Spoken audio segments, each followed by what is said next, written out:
Sabi ng mga tao dito, meron silang narinig na umagabog, tapos yun nga, natanggal na yung nakita nyo naman, yung napalaking floodgate dun sa permanent position yan, dun sa dalawang column, dun sa mouth nung ano, no? Pasok ng Estero de Paco from the Pasig River. So, nakita nyo naman, yumupi. So, kailangan imbestigahan kung ano yung cause, no? So, may suspetsa na baka may tumama na barge, kasi may mga barge ako nakita doon. Pero ang sabi nung taong nag-ooperate dito, wala naman daw tumama. So, ang suspetsa ng consultant ng Koreano, sobrang taas ng pressure dahil sa pagpasok ng tubig galing sa Pasig. Siguro nga, dahil yun ang simula nung surge sa dagat, hindi kinaya ng gate yung immense pressure, no? na nangyari ng Sunday night. So, aalamin natin, pero iimbestigahan natin kung ano yung cause. May CCTV footage naman, papakuha na natin. Pero more importantly, kailangan magawa natin ang mabilis. Maibalik natin yung gate dun sa kanyang permanent position. Pagang turnover to, so isang taon pa lang. So, walang gastos ng gobyerno gagawin ng contractor to. Sabi niya 14 days, pinapabilisan natin at wait sa kanyang permanent position. So, but in the meantime, gumagawa na ng plano yung mga Korean consultants natin na papagakasin natin yung ano, no, yung floodgate. So, after nung 14 days or less na pagpapagawa, meron namang additional na 3 months para gawin yung permanent solution natin na mas malakas na yung gate, no, na hindi na hopefully hindi na mauulit yung nangyari. So, yun ang plano, no? So, magdasal na lang tayong lahat na wala nang bagyo muna na malakas in the next 10 days to 14 days para in place na ulit to by then. Sek, materyales na ginamit doon sa floodgate.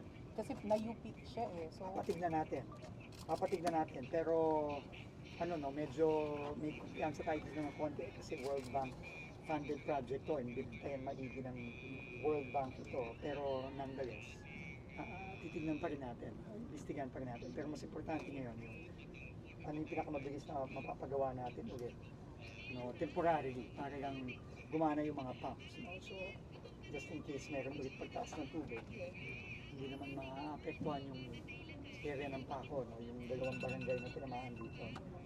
Dahil doon, hindi natin napagana yung mga pumps, nagbaha sa area. So, kailangan maiwasan muna yun.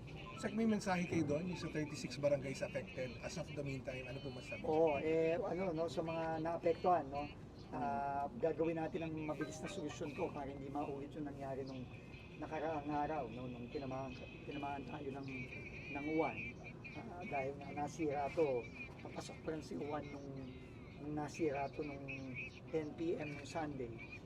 Dahil doon, hindi gumana yung mga pumps natin. So, ano lang, no, ina-assure ko sila na magagawa natin ito ng pinakamabilis na panahon. So, hopefully in the next 10 to 14 days tapos na to, yan gagana ulit mga, hindi mag-backflow yung tubig, no?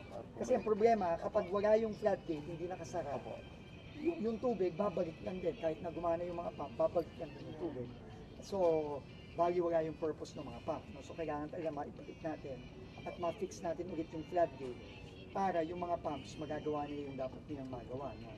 To prevent yung tubig na nandyan sa Paco, ibabalik na dito sa Estero de Paco at sa Pasig River. Kasi kung walang floodgate, magbabackflow lang. Kailangan may saraya kasi tuwing high tide, nakakaranas yung residente natin ng pagbaha. Kasahan natin ng sa madaling panahon na sana maayos ito.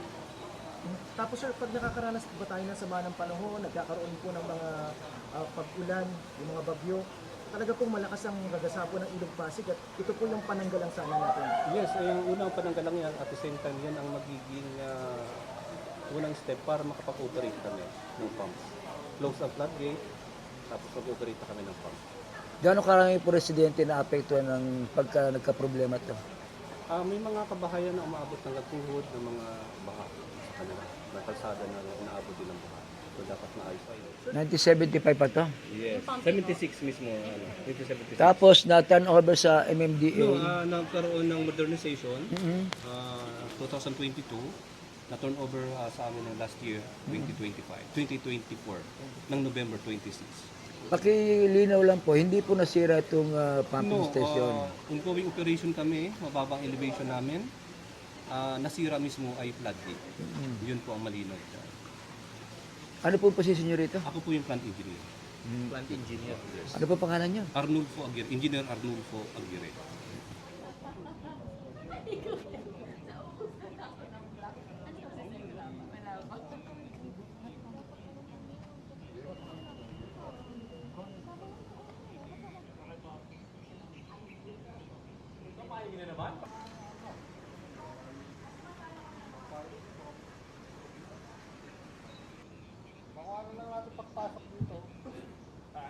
Itong pumping station sa Paco, kamusta po? Kailan po nasira? Yung Sunday siya ng 10 to 11 p.m. Nasira po yung floodgate. Hindi po makina ang nasira. Floodgate po.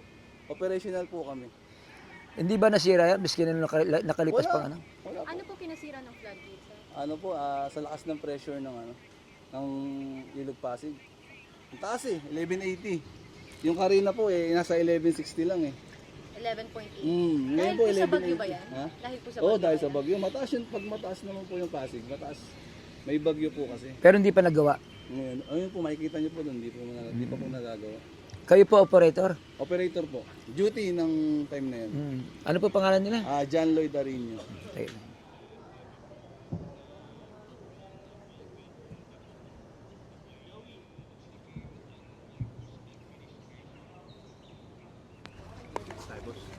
Hindi tayo